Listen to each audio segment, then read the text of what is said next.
KFSR at CMAC present the Central Valley Ledger, a public affairs program featuring stories from all over the Central Valley with Sevag Tateosian, 90.7 KFSR. Welcome to another edition of the Central Valley Ledger. We're recording out of the beautiful downtown Fresno studios of the Community Media Access Collaborative, Fresno and Clovis. If the interview today sounds a little different, it's because we are using Skype to call Miss Marilyn Carpenter. She is in Alaska right now. Is that right, ma'am? Yes, I'm in Anchorage. How is the weather out there? Oh, it's actually lovely. It got up into the 20s today, and we got a little bit of new snow. We have about 2 feet of snow on the ground. It's really pretty.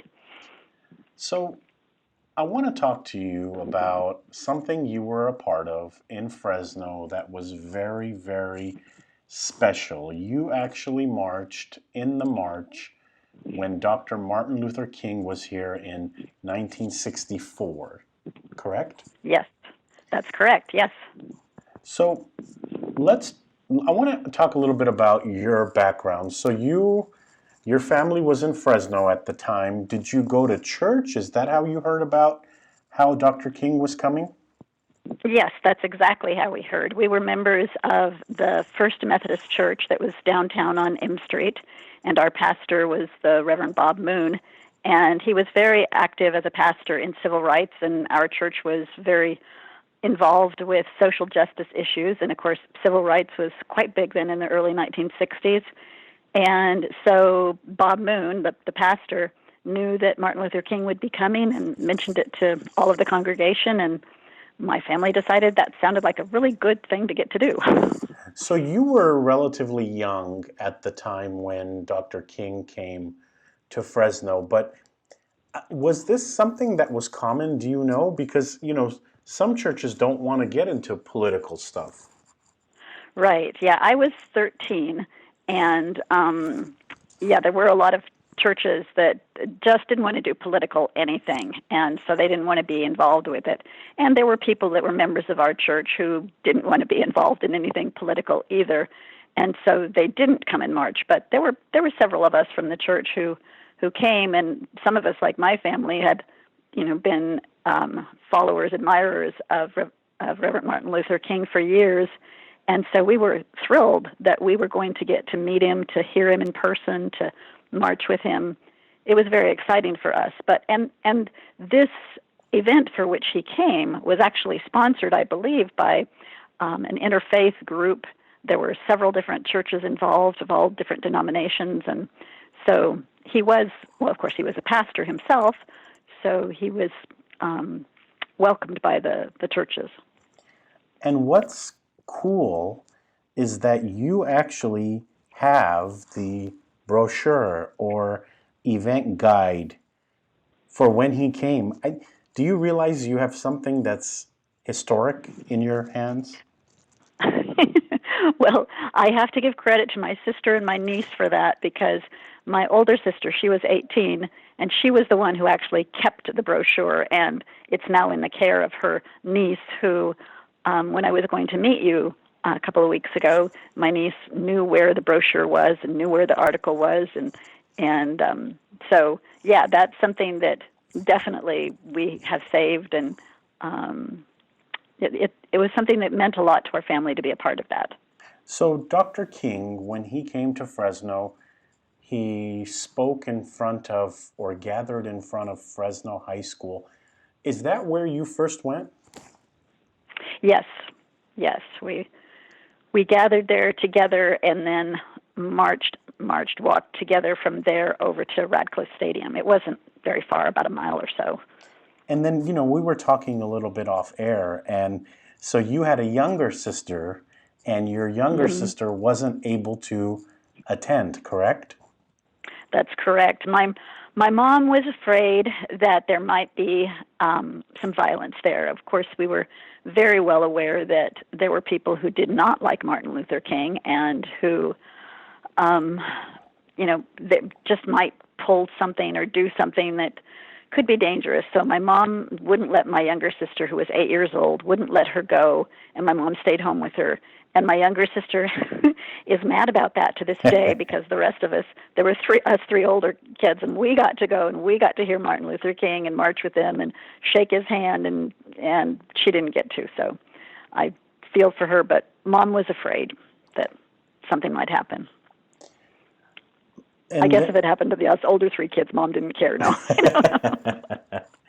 So, how, we're talking about the 60s, much different than the year 2020 as far as how people got information. Now, everything seems to be on our phones and the internet. Back then, how did you know about Dr. Martin Luther King? Was it radio or was it TV? Well, actually, it was, as I referred to earlier, it was actually our pastor who told us in church. But then, of course, it was on the TV news and it was on radio, and so it was publicized that he was coming. But had you heard him before? Had I heard him before? Not in person, no. But just had you heard about him before? As far as not here while in Fresno, but had you obviously knew who he was, correct? Right. Okay, and so you get there and your family's with you, and then you all march from Fresno High School to Ratcliffe Stadium. Can you talk about the march? I remember feeling just really lucky that we got to do it.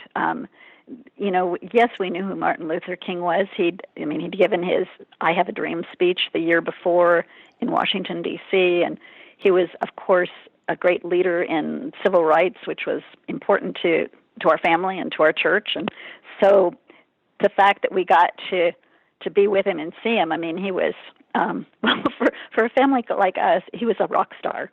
So to be able to go there and be there. So marching, I remember laughing. There were a lot of people. I didn't know a lot of the other people, but everybody seemed congenial. If there were things that were negative, I didn't see them, and there may have been some, but I didn't see them or hear them. It was people. We sang some when we walked, and I didn't realize it, but the next day at school, I was in 8th grade at the time. The next day at school, my friends said, "Oh, we saw you on the news last night." I hadn't realized it, but the news, cameras had been there taking pictures, and my picture was just one of those that they took. But I remember a sense of feeling like we're really doing something that's good, that's important, and that he came to Fresno. I think there were a lot of us Fresno people who thought, "Wow, Martin Luther King came to Fresno." I don't know how they persuaded him to come there. I know it was about the Fair Housing Act, and I know that he was coming to support those of us who were working for fair housing. So I know he came for that, but I don't know who actually talked him into coming to Fresno. So you get to Ratcliffe Stadium, and there's what the news at the time said, 3,000 people. Did it seem like there were a lot of people? Yes, it did. It seemed like Ratcliffe Stadium was very full. And, yeah. So, and then if I ask you questions that you may not recall, I completely understand. We're talking about something that happened decades ago, but a colleague of mine, when he found out that you had actually marched with Dr. King, asked me to ask you about the demographics. Were there old people? Were there young people? Were there Caucasian, African American? What did the turnout look like? I would say yes to all of that. There were old people, young people. There were people of different ethnicities there. My memory was that most of the people marching were adults. There weren't very many kids. There were a few teenagers, but I think most of the people marching were adults. That's my perception. But I really don't remember. Otherwise, I guess that wasn't something that I was really aware of. There were just, I know there were a lot of different ethnicities there, but. Tell us, is there anything about the speech that you remember? Looking back at it, I know it was a long time ago, but did anything stand out to you? Well, I can't give you the exact quote, but I can certainly tell you that one of the things that Martin Luther King was expert in was being positive and making you feel, whoever you were, that you could be a part of something really good. His talk was always positive. We can do this together. We can help get this together. We can get fair housing together. We can make people be respected for who they are, not for the color of their skin, from his speech. And it was just, I don't know, it's just such a difference from some of the political actions where it seems that the politicians spend their time putting down other people and down other ideas. And that is not what I remember from King at all. I remember that, he was saying to us, we could all be a part of it, and he would want us to be a part of it. And it wasn't about him, it was about what we could all do together in a positive way. And I just, because I remember feeling good about it. I remember feeling uplifted, and, so. So if he were to come today, if he was around today, and he were to come to Fresno, or someone in his caliber were to come to Fresno today, I have 3 kids. Would it be important for me to go? Why would you encourage me to go, or would you encourage me to go? Well, I would say look to what is important to you, and look to what is important in your heart and what you feel is of value. And if his message of respect for everybody and his message of civil rights and with liberty and justice for all and working together positively, if that is something that you believe in and feel, then I would certainly take your kids, even though they were little, because then at least they wouldn't be able to look back, 50 years later and say, why didn't you let me go? But, I can see there being a concern, would somebody want to hurt them? I mean, certainly we know that there have been marches where people have gotten hurt, and that's a concern. So, but I think I know I was glad that my parents let me go. And my dad went with us, but my mom stayed home with my sister. But I was just really glad that I got to be a part of that. When I tell people, yeah, I even got to shake Dr. King's hand, they'll go, you did? I said, yeah, I haven't washed it since. But. So when you went up to shake his hand, Mm-hmm. Did he look you in your eyes? I mean, talk about that. Do you remember?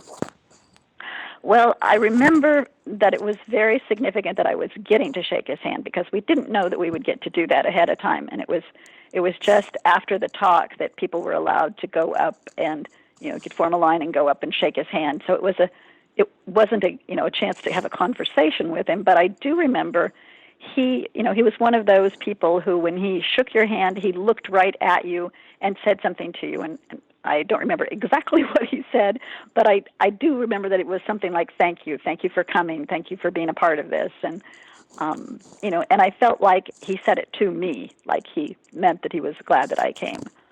So that he had that ability about him to make people feel like, you're important, I'm glad you're a part of this. There are times where something will happen in the world and you'll know exactly where you were. And I bring up 9/11 for me. I knew exactly where I was when, the planes hit the towers. When the unfortunate tragedy of him being shot occurred, do you remember that day? Definitely. I definitely remember it. We were at home getting ready to have dinner. It was in the evening, and the news was on the radio.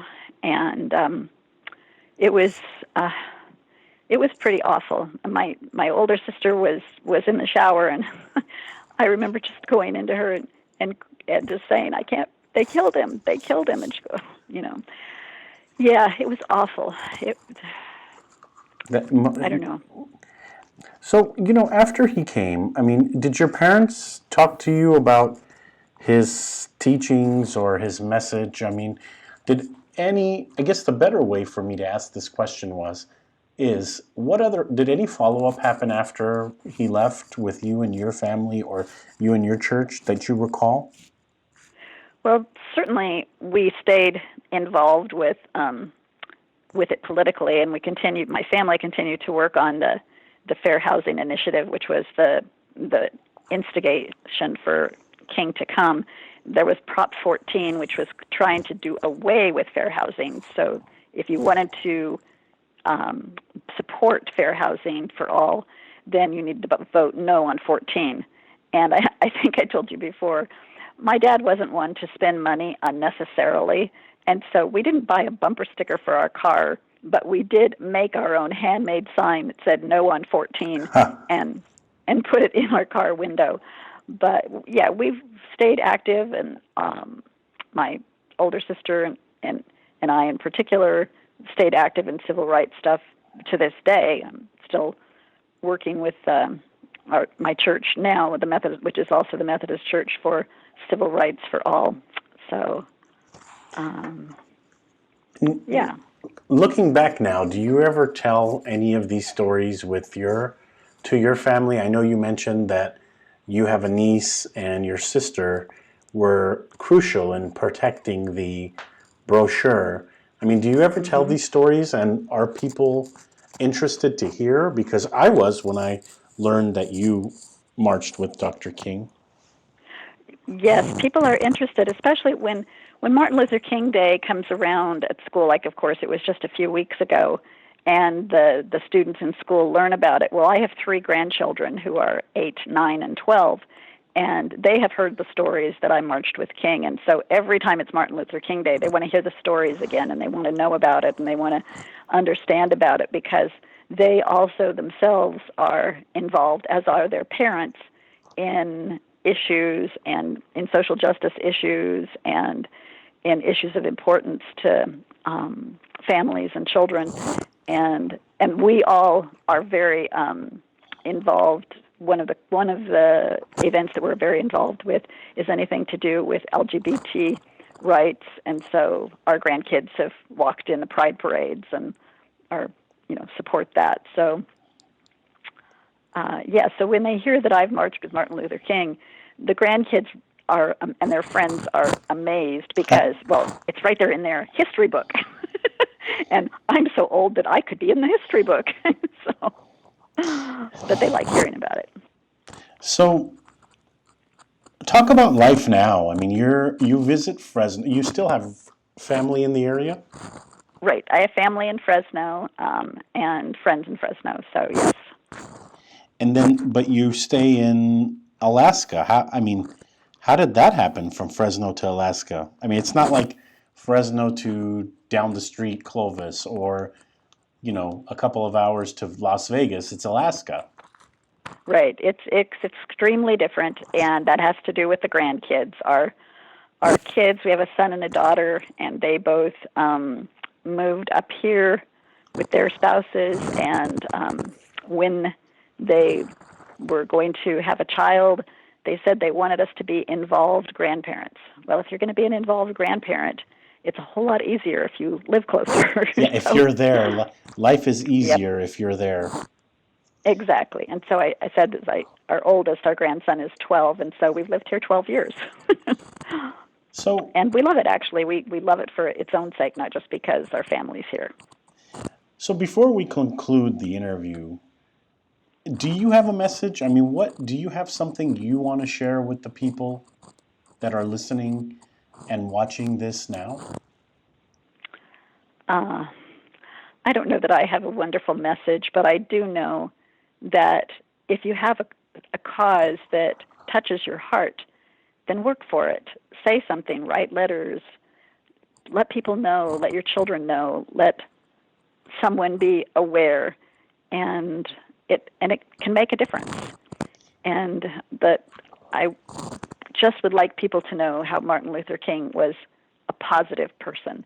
His talks were positive and were about how people could work together, and no matter where we came from or what our background or what our skin color, we could work together and make the world a better place. I still believe that. I still write letters. When recently in the Fresno Bee, there was an article that I wrote about Dr. King's visit. You shared that you called your brother and both of you kind of reminisced.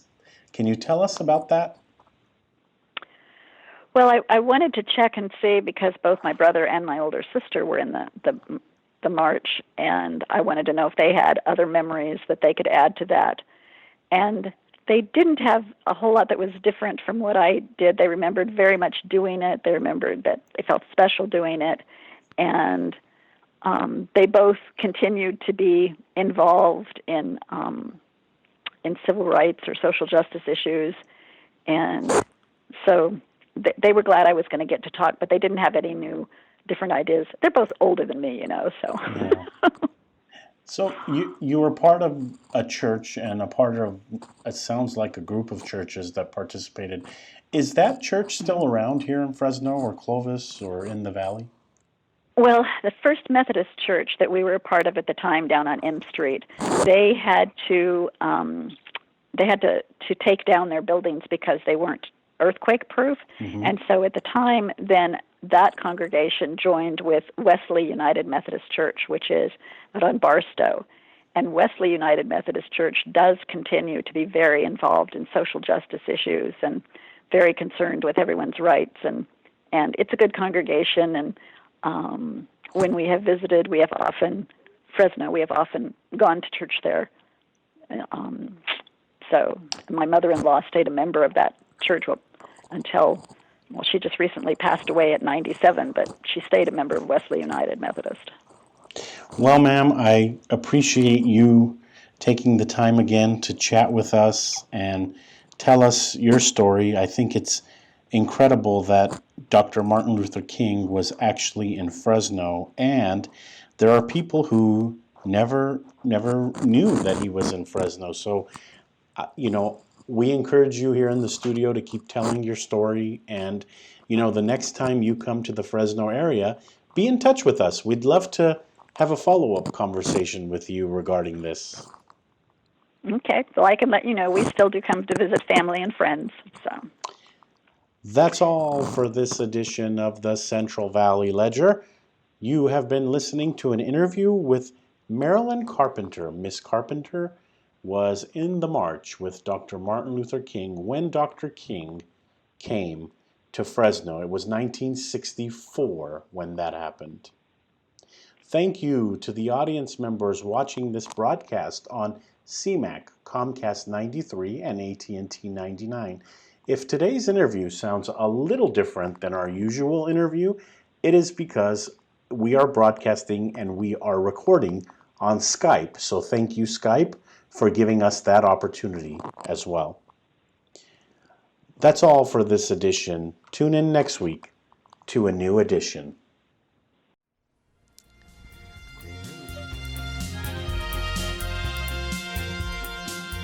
KFSR and CMAC present the Central Valley Ledger every Sunday morning at 11:30. For complete program schedule, visit kfsr.org.